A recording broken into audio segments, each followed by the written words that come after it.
ವೈಯಕ್ತಿಕ ಅಭಿಪ್ರಾಯ, ಪಕ್ಷದ ಅಭಿಪ್ರಾಯ ಅಲ್ಲ. ಮತ್ತು ಈಗ ವೀಣಾ ಕಾಶ್ಯಪ್ನವ್ರು ನಿಂತಾಗ ನಾನು ಚುನಾವಣೆ ಮಾಡಿನಲ್ಲ, ನಾನೇ ಜಿಲ್ಲಾ ಉಸ್ತುವಾರಿ ಮಂತ್ರಿ. ಅವ್ರು ಆ ಥರ ಅವ್ರು ಹೇಳಿರ್ಲಿಕ್ಕಿಲ್ಲ. ಪಕ್ಷ ಗೆಲ್ಲಿಸ್ತಕ್ಕಂಥ ಕೆಲಸ ಜವಾಬ್ದಾರಿ ಅವ್ರಿಗೂ ಇದೆ, ನನಗೂ ಇದೆ. ಇದು ಪಕ್ಷದ ಸಲುವಾಗಿ ಮಾಡೋದು, ವೈಯಕ್ತಿಕ ಸಲುವಾಗಲ್ಲ. ಅದು ಮೇಲ್ನವ್ರಿಗೆ ಬಿಟ್ಟಿರ್ತಕ್ಕಂಥ ವಿಚಾರ, ಅದ್ರ ಬಗ್ಗೆ ನಾವು ಹೇಳಕ್ ಬರೋದಿಲ್ಲ. ಇಲ್ಲಿ ಯಾರಿಗೆ ಕೊಟ್ರು ಕೆಲಸ ಮಾಡ್ತಕ್ಕಂಥ ಕೆಲಸ ನಾವು ಮಾಡೀವಿ, ಅವರು ಮಾಡ್ಬೇಕು. ಶಿಫಾರಸ್ ಮಾಡ್ತಕ್ಕಂಥ ಕೆಲಸ ಯಾರು ಮಾಡೋದಿಲ್ಲ, ಪಕ್ಷ ಮಾಡ್ತದೆ, ಕಾರ್ಯಕರ್ತರು ಮಾಡ್ತಾರೆ. ಅದ್ರ ಬಗ್ಗೆ ನೀವು ತಲೆನೇ ಕೆಡಿಸ್ಕೊಳ್ಬೇಡಿ. ಈ ಚುನಾವಣೆ ಆದ್ಮೇಲೆ ಮಾತಾಡೋದು ನಾವು ನೀವು. ಹೋಗಿ ನಾಯಕರ ಜೊತೆ ಭೇಟಿ ಮಾಡಿದ್ದೀರಾ? ಯಾಕಂದ್ರೆ ಸಂಯುಕ್ತ ಹೆಗಡೆ ಅವರ ನೋಡಿ, ನಿನ್ನೆ ಇವತ್ತು ಮಾಧ್ಯಮದಲ್ಲಿ ಏನು ಒಂದು ಪಟ್ಟಿ ಪ್ರಕಟ ಆಗಿದೆ. ಇವತ್ತು ನಮ್ಮ ಕಾಂಗ್ರೆಸ್, ನಮ್ಮ ಕರ್ನಾಟಕ ರಾಜ್ಯದ್ದು ಇವತ್ತು ಅದನ್ನೇ ಒಂದು ನೋಡಿಕೊಂಡು ನಾವು ಸನ್ಮಾನ್ಯ ನಮ್ಮ AICC ಅಧ್ಯಕ್ಷರಂತ ಸನ್ಮಾನ್ಯ ಮಲ್ಲಿಕಾರ್ಜುನ ಖರ್ಗೆ ಅವರಿಗೆ ಮತ್ತು ನಿನ್ನೆ ಈಗಾಗಲೇ ನಾವು ಸನ್ಮಾನ್ಯ ಮುಖ್ಯಮಂತ್ರಿಗಳಿಗೆ, KPCC ಅಧ್ಯಕ್ಷರಿಗೆ ಈಗಾಗಲೇ ನಾವು ಭೇಟಿಯಾಗಿದ್ದೀವಿ. ಈಗ 2019ರಲ್ಲಿ ನನ್ನ ಪತ್ನಿ ವೀಣಾ ಕಾಶ್ಯಪ್ನವರು ಅಭ್ಯರ್ಥಿಯಾಗಿ ಸ್ಪರ್ಧೆ ಮಾಡಿದರು.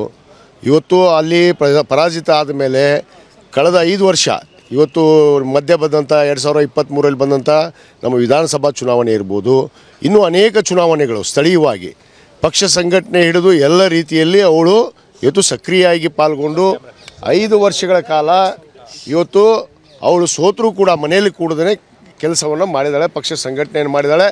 ಆ ಒಂದು ಇದನ್ನು ಗುರುತಿಸಿ ಇವತ್ತು ಕರ್ನಾಟಕ ಪ್ರದೇಶ ಕಾಂಗ್ರೆಸ್ ಸಮಿತಿಯ ಪ್ರಧಾನ ಕಾರ್ಯದರ್ಶಿಯಾಗಿ ಮಹಿಳಾ ಉಪಾಧ್ಯಕ್ಷ ಸ್ಥಾನವನ್ನು ಕೂಡ ಪಕ್ಷನೇ ಕೊಟ್ಟಿದ್ದು. ಇವತ್ತು ನಮಗೆ ಅನೇಕ ನಾಯಕರು ಭರವಸೆ ಕೂಡ ಕೊಟ್ಟಿದ್ದರು.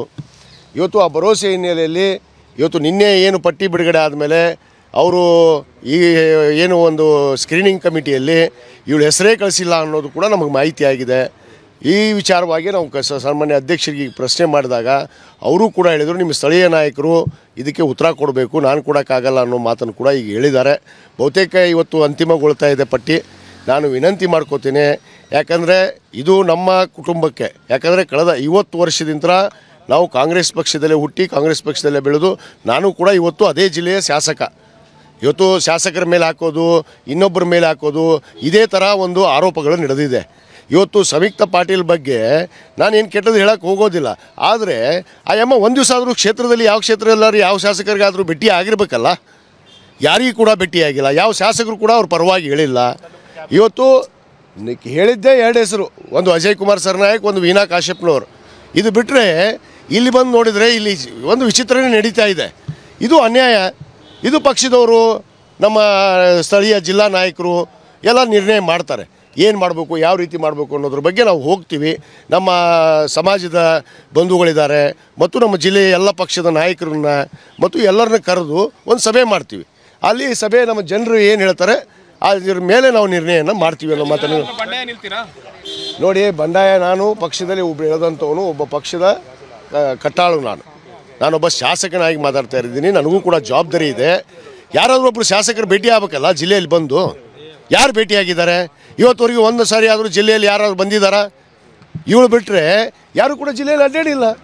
ಎಲ್ಲ ನಾಯಕರಿಗೆ ಗೊತ್ತಿರುವಂಥ ವಿಷಯ, ನಮ್ಮ ರಾಜ್ಯ ನಾಯಕರಿಗೆ. ಯಾಕೆ ಈ ರೀತಿ ತೀರ್ಮಾನಗಳು ಮಾಡ್ತಾ ಇದ್ದಾರೋ ನನಗೆ ಗೊತ್ತಾಗ್ತಾ ಇಲ್ಲ. ಇದು ನಮಗೆ, ನಮ್ಮ ಕುಟುಂಬಕ್ಕೆ ಮಾಡ್ತಾ ಇರೋವಂಥ ಅನ್ಯಾಯ. ಈ ಅನ್ಯಾಯವನ್ನು ನಾವು ಜನರ ಮುಂದೆ ಇಡ್ತೀವಿ. ನಮ್ಮ ನಡೆಗೆ ಜನರ ಕಡೆಗೆ, ಜನರ ನಡೆಗೆ ಜನರು, ಅದು ಯಾರ ಕೈವಾಡ ಇದೆ ಅದು ಕಾಲವೇ ನಿರ್ಣಯ ಮಾಡುತ್ತೆ ಯಾರು ಮಾಡಿದ್ದಾರೆ ಅನ್ನೋದ್ರ ಬಗ್ಗೆ. ಅಲ್ಲ, ನನಗೆ ಬರಲೇ ಇಲ್ಲ, ನನಗೆ ಕೇಳಿಲ್ಲ. ಅವ್ರು ಕ್ಯಾಂಡಿಡೇಟ್ ಮಾಡ್ತೀವಿ ಅಂತಲೂ ಕೇಳಿಲ್ಲ. ಅಮ್ಮ ಬಂದು ನಮ್ಮ ಹತ್ರ ಆದರೂ ಕೇಳಿಲ್ಲ. ಯಾರು ಕೇಳಬೇಕಲ್ಲ? ಯಾರು ಕೇಳಿದ್ರೆ ಇವತ್ತು ನಮ್ಮ ಜಿಲ್ಲೆಯ ಶಾಸಕರಿಗೆ ಯಾರಿಗೂ ಕೇಳಿಲ್ಲ. ಉಸ್ತುವಾರಿ ಸಚಿವರು ಇಲ್ಲೇ ಇದ್ದಾರೆ, ಅವ್ರಿಗೂ ಕೇಳಿಲ್ಲ. ಯಾರಿಗೆ ಕೇಳದೇ ಇವ್ರು ತೀರ್ಮಾನ ಮಾಡ್ತಾರೆ ಅಂದರೆ ಮಾಡ್ಕೊಳ್ಳಿ. ಇಲೆಕ್ಷನ್ನು ಯಾರು ಮಾಡ್ತಾರೆ, ಏನು ಮಾಡ್ತಾರೆ ನೋಡೋಣ. ಅದನ್ನ ಜಿಲ್ಲೆ ಹೌದು, ಅದು ಅಧ್ಯಕ್ಷರೇ ಹೇಳಿದ್ದು ನನಗೆ ನಿನ್ನೆ. ಇಲ್ಲಪ್ಪ, ಹೆಸರೇ ಕಳಿಸಿಲ್ಲ ಅನ್ನೋದು ಈಗ ಕೂಡ ಭಾಳ ಸ್ಪಷ್ಟವಾಗಿ ಹೇಳಿದ್ದಾರೆ. ಸಿಂಗಲ್ ನೇಮ್ ಕಳಿಸಿದಾರಂತೆ, ಸಿಂಗಲ್ ನೇಮ್ ಮಾಡಿದಾರಂತೆ. ಸಿಂಗಲ್ ನೇಮ್ ಅಂದರೆ ಅವ್ರು ಯಾರು ಮಾಡಿದಾರೆ ಅವರೇ ಮಾಡ್ಕೊಳ್ಳಿ. ಇನ್ಮೇಲೆ 2019 ಲೋಕಸಭಾ ಚುನಾವಣೆ ಸಂದರ್ಭದಲ್ಲಿ ಅವರು ಪರಾಜಿತರಾದರು. ಹೌದು, ಅವಾಗಿಂದನೂ ಸಹಿತ ನಿರಂತರವಾಗಿ ಕ್ಷೇತ್ರದಲ್ಲಿ ಎಲ್ಲ ಕೇಳಿ. ಆ ನಮ್ಮ ಜಿಲ್ಲೆಯ ಶಾಸಕರಿಗೆ ಹೋಗಿ ಕೇಳ್ರಿ, ಇವಳು ಅವ್ರ ಚುನಾವಣೆಯಲ್ಲಿ 23 ಇದು ನಮ್ಮ ಅಸೆಂಬ್ಲಿ ಚುನಾವಣೆ, ವಿಧಾನಸಭಾ ಚುನಾವಣೆಯಲ್ಲಿ ಇವಳ ಪ್ರಚಾರಕ್ಕೆ ಬಳಕೆ ಮಾಡಿಕೊಂಡು ಇವಳಿಗೆ ವಚನ ಕೊಟ್ಟಿದ್ದಾರೆ ಎಲ್ಲ ಶಾಸಕರು. ಇಲ್ಲಮ್ಮ ನಿನಗೆ ಖಂಡಿತವಾಗಿ ಟಿಕೆಟ್ ಕೊಡಿಸ್ತೀವಿ ಅಂತೇಳಿ. ಇವತ್ತು ಈ ರೀತಿ ಶಾಸಕರ ಮೇಲೆ ಹಾಕೋದು, ಈಗ ಶಾಸಕರೇನೋ ಹೇಳಿಲ್ಲ ಅಂತ ಅನ್ನೋದು ಇದು ಸರಿಯಾದ ವ್ಯಕ್ತಿ ಅಲ್ಲ. ಇದು ಪಕ್ಷಕ್ಕೆ ಹಾನಿ ಆಗುತ್ತೆ. ಇದು ಭಾಳ ಸ್ಪಷ್ಟವಾಗಿ ಹೇಳ್ತೀನಿ. ಇದು ಕೇವಲ ಒಂದು ಕಡೆಗೆ ಆಗೋದಿಲ್ಲ.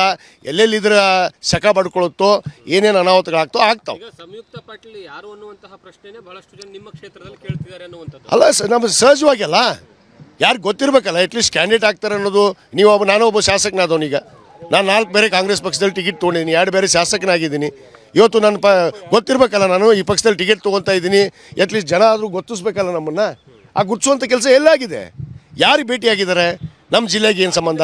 ನಿಮ್ಮ ನಾಯಕರು ಯಾರಿಗೆ ಒತ್ತಡದಲ್ಲಿ ಏನಾದರೂ ಬಂದಿದ್ದಾರೆ ಅಂತ ರಾಜ್ಯದಲ್ಲಿ ಕೊಟ್ಟರು? ನನಗದು ಗೊತ್ತಿಲ್ಲ. ನಾವಂತರೂ ಈಗ ಮೊನ್ನೆ ನಮ್ಮ AICC ಅಧ್ಯಕ್ಷರ ಮುಂದೆ ನಾವು ಹೇಳ್ಕೊಂಡಿದ್ದೀವಿ. ಅವರು ಕೂಡ 4 ಗಂಟೆಗೆ ಇವತ್ತು ತೀರ್ಮಾನ ಆಗುತ್ತೆ ಅನ್ನೋದು ಮಾತನ್ನು ಹೇಳಿದ್ದಾರೆ. ಇವತ್ತು ಯಾರ್ಯಾರಿಗೂ ತಂದು ಹಾಕಿದರೆ ಬೇರೆ ಜಿಲ್ಲೆಯವ್ರನ್ನ, ಅಖಂಡ ಜಿಲ್ಲೆ ಇದ್ದಾಗ ಅಖಂಡ ಜಿಲ್ಲೆ ಇತ್ತು ಬಿಜಾಪುರ. ನಾನು ಅಖಂಡ ಜಿಲ್ಲೆಯಲ್ಲೇ ಜನ್ಮ ತಾಳಿದ್ದೀನಿ. ನಮ್ಮ ತಂದೆ ಅಖಂಡ ಜಿಲ್ಲೆಯಲ್ಲಿ ಶಾಸಕರಿದ್ದರು. ನಮ್ಮ ಕುಟುಂಬ ಕೂಡ 50-60 ವರ್ಷದಿಂದ ರಾಜಕಾರಣದಲ್ಲೇ ಇರುವಂಥದ್ದು. ಇವತ್ತು ಇಲ್ಲಿ ತೊಗೊಂಬಂದು ಯಾರೋ ಒತ್ತಡಕ್ಕೆ ಯಾವುದೋ ಒಂದು ವ್ಯವಹಾರಕ್ಕೆ ಇಲ್ಲಿ ಮಾಡುವಂಥದ್ದು ಸರಿಯಲ್ಲ. ಇದು ಆದರೆ ಜನ ನಿರ್ಧಾರ ಮಾಡ್ತಾರೆ. ನಮ್ಮ ನಡೆ ಜನರ ಕಡೆ, ಜನರು ಏನು ಹೇಳ್ತಾರೆ ಆ ನಿಲುವೇ ನನ್ನ ನಿಲುವು. और नए न्यूज़ों के लिए देखते रहिए अपना चैनल TV22 न्यूज़। लाइक करें, शेयर करें, सब्सक्राइब करें और बेल आइकन बटन दबाना ना भूलें।